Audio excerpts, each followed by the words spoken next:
साले नो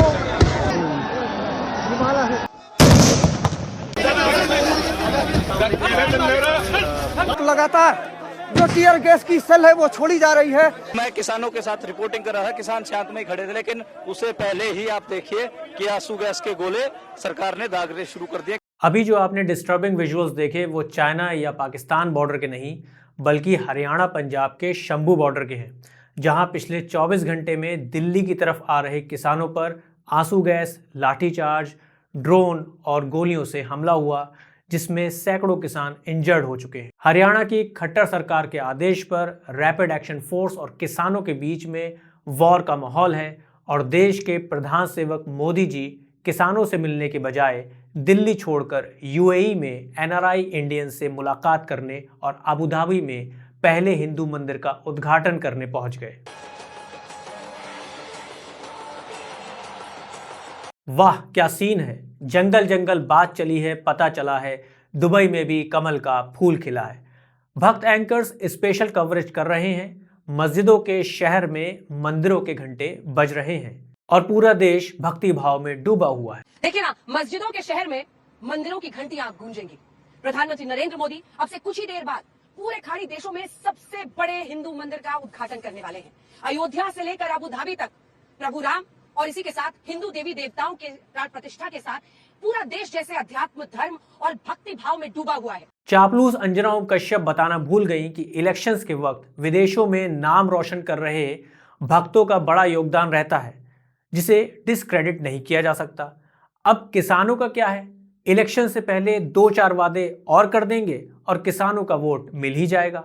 लेकिन इलेक्शन में पैसों की जरूरत को कौन पूरा करेगा? वैसे भी नोटबंदी के बाद तो ब्लैक मनी खत्म ही हो गई है। हम डेमोक्रेटिक स्पेस का इस्तेमाल करके क्रिटिक नहीं कर रहे हैं, हमें तो मोदी जी का वो बयान याद आ रहा है जब उन्होंने किसानों के फायदे के लिए पिछले साल किसान ड्रोन यात्रा शुरू की थी।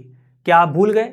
अभी याद दिला देते हैं। कुछ साल पहले तक देश में जब ड्रोन का नाम लिया जाता था तो लगता था कि ये सेना से जुड़ी हुई कोई व्यवस्था है, ये दुश्मनों से मुकाबला करने के लिए उपयोग में आने वाली चीजें हैं, उसी दायरे में सोचा जाता था। लेकिन आज हम मानेसर में किसान ड्रोन सुविधाओं का उद्घाटन कर रहे हैं। ये 21वीं सदी की आधुनिक कृषि व्यवस्था की दिशा में एक नया अध्याय है। इस प्रवचन को 1 साल हो गया, तब मोदी जी को भी पता नहीं होगा कि इस ड्रोन का और क्या क्या फायदा हरियाणा की बीजेपी सरकार किसानों को फ्यूचर में पहुंचाएगी। वैसे तो ड्रोन से कीटनाशक छिड़ककर फसलों को बर्बाद होने से बचाना था, पर ड्रोन से ही किसानों पर आंसू गैस के गोले छोड़ना कृषि व्यवस्था में एक नए अध्याय से कम है क्या? हमारे पास भी एक छोटा सा ड्रोन है जिसका नाम है मॉनिटर इंडिया।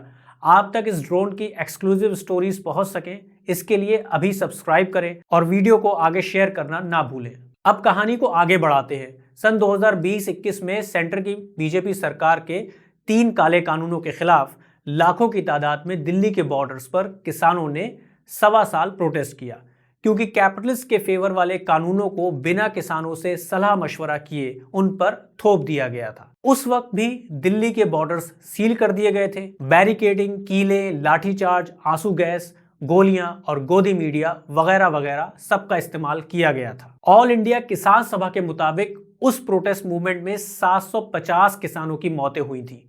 किसी को भी आज तक कोई मुआवजा नहीं मिला। तब किसान बीजेपी सरकार के इस एश्योरेंस पर वापस चले गए थे कि वो फसल के एमएसपी यानी कि मिनिमम सपोर्ट प्राइस को तय करेगी और किसानों की इनकम को दुगना करने का अपना वादा जल्द पूरा करेगी। लेकिन मोदी सरकार के लिए इंपॉर्टेंट था कश्मीर से धारा 370 को हटाना, नोट बैन, 3 तलाक कानून, सीएए, यूनिफॉर्म सिविल कोड, हिजाब, राम मंदिर वगैरह वगैरह। सबका साथ, सबका विकास, सबका विश्वास के नारों के साथ 3 साल गुजर गए और लोकसभा इलेक्शन सर पर आ गया। अब जब किसान दोबारा देश की राजधानी में एमएसपी की डिमांड को पूरा करने के लिए आ रहे हैं तो ड्रोन का भरपूर इस्तेमाल उनके खिलाफ हो रहा है। हाल ही में मोदी सरकार ने famous agriculture scientist MS Swaminathan को तो भारत रत्न दे दिया, पर उनकी सिफारिशों को लागू नहीं किया, जिसका वादा वो हर लोकसभा इलेक्शन में किसानों से करती है। इस वक्त किसानों के साथ हो रहे सुलूक पर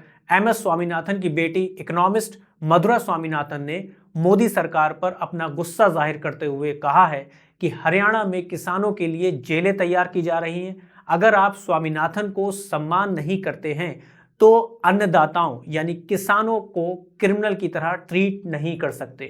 I believe, according to the newspaper reports, there are jails being prepared for them in Haryana. There are barricades. There are all kinds of things being done to prevent them. These are farmers. They are not criminals.